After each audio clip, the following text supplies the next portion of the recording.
अक्सर हम देखते हैं कि जिंदगी में कई बार ऐसे मोड़ आ जाते हैं जब लगता है मानो सारे दरवाजे बंद हो गए हैं और अब आगे कैसे जिंदगी जिएंगे उसका कोई रास्ता ही नजर नहीं आता। ऐसी एक कहानी एक परिवार की है। तो चलिए आइए देखते हैं फिर क्या होता है और उनको क्या रास्ता नजर आता है। कंधे पर कपड़े का थान लादे और हाट बाजार जाने की तैयारी करते हुए नामदेव जी की पत्नी ने कहा, भक्त जी, आज घर में खाने का कुछ भी नहीं है। आटा, नमक, दाल, चावल, गुड़ और शक्कर सब खत्म हो गए हैं। शाम को बाजार से आते हुए घर के लिए राशन का सामान लेते आइएगा। भक्त नामदेव जी ने उत्तर दिया, देखता हूं, जैसी प्रभु कृपा। अगर कोई अच्छा मूल्य मिला तो अवश्य ही घर में आज खाने पीने का सामान आ जाएगा। पत्नी बोली, संत जी, अगर अच्छी कीमत ना भी मिले तब भी इस बुने हुए थान को बेचकर कुछ राशन तो ले ही आना। घर के बड़े बूढ़े तो भूख बर्दाश्त कर लेंगे, पर बच्चे भी बहुत छोटे हैं, उनके लिए भूखा रहना बड़ा मुश्किल होगा। जैसी भगवान की इच्छा। ऐसा कहकर भक्त नामदेव जी हाट बाजार की तरफ चल पड़ते हैं। बाजार में उन्हें किसी ने पुकारा, अरे वाह साईं, कपड़ा तो बहुत अच्छा बुना है और ठोक भी अच्छी लगाई है। तेरा परिवार बसता रहे। ऐसा कहकर वो उसे दुआएं देने लगा। ये फकीर ठंड में कांप कांप कर मर जाएगा। दया के घर में आ और भगवान के नाम पर 2 चादरें इस फकीर को दे दो, इसकी झोली में डाल दो। भक्त नामदेव जी 2 चादरों में कितना कपड़ा लगेगा उस फकीर से पूछते हैं। फकीर ने जितना कपड़ा मांगा, इत्तेफाक से भगत नामदेव जी के थान में कुल उतना ही कपड़ा था और भक्त नामदेव जी ने पूरा थान उस फकीर को दे दिया। दान करने के बाद जब भक्त नामदेव जी घर की ओर लौटने लगे तो उनके सामने अपने परिवार के भूखे चेहरे नजर आने लगे। फिर पत्नी की कही हुई बात उसे याद आई कि घर में खाने पीने की कोई भी सामग्री नहीं बची है। दाम कम भी मिले तो बच्चों के लिए कुछ प्लीज लेते आना। अब दाम तो क्या, थान भी जान चुका था, सब कुछ तो वो दान में दे चुका था। भक्त नामदेव जी एकांत में अब पीपल की छांव में जाकर बैठ गए और कहने लगे, जैसी प्रभु की इच्छा। जब सारी सृष्टि का वो ध्यान रखता है और सारी सृष्टि की खाना पूर्ति जो है वही करता है, तो मेरे परिवार को भी वही देखेगा, वही संभालेगा। और फिर भक्त नामदेव जी अपने भगवान के भजन में लीन हो गए। अब भगवान कहाँ रुकने वाले थे। भक्त नामदेव जी ने तो सारे परिवार की जिम्मेवारी उनके ऊपर डाल दी थी। अब भगवान जी ने भक्त जी की झोपड़ी का दरवाजा खटखटाया। नामदेव जी की पत्नी ने अंदर से पूछा, कौन है? नामदेव जी का घर यही है ना? भगवान ने पूछा। अंदर से आवाज आई, हाँ यही है, आपको कुछ चाहिए क्या? भगवान सोचने लगे, धन्य है नामदेव जी का परिवार। खाने को कुछ भी नहीं है घर में, लेकिन फिर भी भावना है कुछ देने की, फिर भी हृदय में इतना दया रखते हैं कि फिर भी ये पूछ रहे हैं कि क्या चाहिए आपको। भगवान बोले, दरवाजा खोलिए, लेकिन आप कौन हैं? भगवान जी ने कहा, सेवक की क्या पहचान होती है भक्तानी। जैसे नामदेव जी भगवान के भगत हैं, वैसे ही मैं नामदेव जी का भगत हूं। ये राशन का सामान रखवा लो। पत्नी ने दरवाजा खोल दिया। फिर इतना राशन घर में उतरना शुरू हुआ कि घर के जो बच्चे थे और घर के जितने भी लोग थे उनको रहने की जगह कम पड़ने लगी।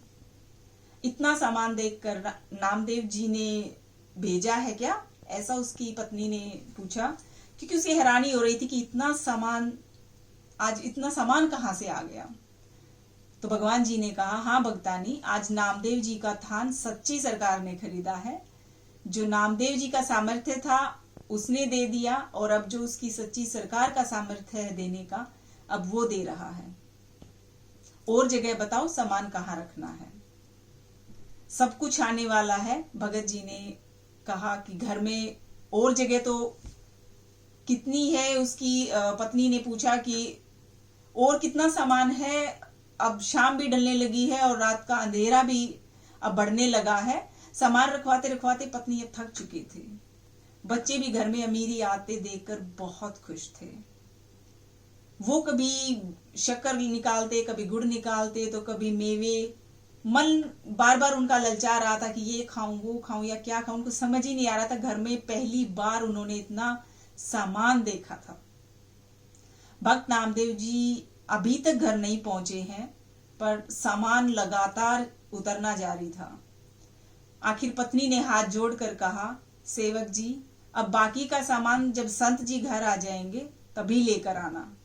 हम उन्हें ढूंढने जा रहे हैं क्योंकि वो अभी तक घर नहीं आए हैं। भगवान जी बोले, वो तो गांव के बाहर पीपल के पेड़ के नीचे बैठे हैं और भगवान की भक्ति में लीन है, उनका सिमरन कर रहे हैं।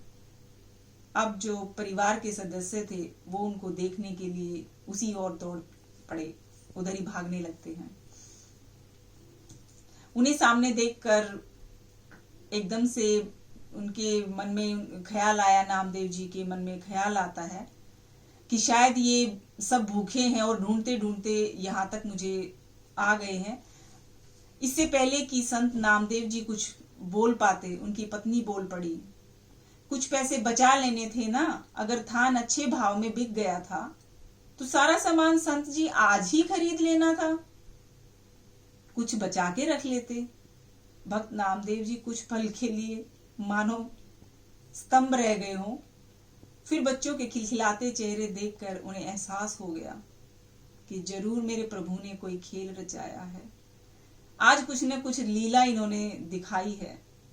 पत्नी ने कहा, अच्छी सरकार को आपने थान बेचा और वो सामान घर में भेजने से रुकता ही नहीं है। पता नहीं कितने वर्षों तक राशन चलेगा, इतना सामान वो घर में रखवा गए हैं। उनसे मिन्नतें करके रुकवाया है, बस करो, बाकी संत जी घर आने के बाद उनसे पूछकर कहीं रखवाएंगे। भक्त नामदेव जी हंसने लगे और बोले, वो सरकार ही ऐसी है, जब देना शुरू करती है तो सब लेने वाले थक जाते हैं। उसकी बख्शिशें कभी खत्म नहीं होती, वह सच्ची सरकार की तरह सदा कायम रहती है। तो वाकई कई बार हम सोचते हैं कि अब जिंदगी में कुछ नहीं बचा है, थोड़ी सी मुसीबतें आती हैं तो हम हिल जाते हैं, लेकिन हमें कभी नहीं भूलना चाहिए कि जब सब साथ छोड़ देते हैं तो भी वो एक प्रभु परमात्मा हमेशा साथ रहता है, हमेशा साथ निभाता है, जो कभी साथ नहीं छोड़ता है, बशर्ते कि हम उसको साथ लेकर चलें। अक्सर हम अपने जब भी कोई मुसीबत आती है, जब भी हमें कुछ चाहिए होता है, जब भी कोई ज़रूरत आन पड़ती है, तो हम अपने माँ बाप से मांगते हैं, हम अपने परिवार वालों से मांगते हैं, हमें दोस्तों के आगे हाथ फैलाते हैं। और जब कोई भी नहीं मदद करता तब हम आखिर में भगवान के सामने हाथ फैलाते हैं और कहते हैं कि अब तेरे सिवा मेरा कोई भी नहीं है, अब तो तुम्हें ही मेरी सुननी पड़ेगी और अब तो तुम ही हो जो भी कुछ हो। तुम क्यों ना हम इसको आखिरी सहारा बनाने की बजाय अपना पहला सहारा बनाएं। जब इसको हम पहला सहारा बना लेते हैं तो हमें किसी के और आगे हाथ फैलाने की शायद कभी जरूरत ही नहीं पड़ेगी। तो आइए उस एक प्रभु परमात्मा पर अपना भरोसा कायम रखें, जो छोटी मोटी मुसीबतों के आने से कभी ना घबराएं और कभी हमारा विश्वास ना डगमगाए। ऐसा मजबूत विश्वास हम रखें, क्योंकि छोटी मोटी मुसीबतें वो हमें देता जरूर है, लेकिन हमें और मजबूत बनाने के लिए, ताकि हम कुछ और अच्छा सीख सकें, सिर्फ इसलिए वो साथ नहीं छोड़ता है, हमें कभी मुसीबत में नहीं डालता है, वो जरूर निकाल लेता है, लेकिन हमारा विश्वास पक्का होना चाहिए। तो 3 चीजें हमेशा याद रखिए, मुस्कुराना, शुक्राना और किसी का दिल न दुखाना। इसी के साथ अगले वीक नई स्टोरी के साथ फिर से मुलाकात होगी। तब तक के लिए नमस्कार।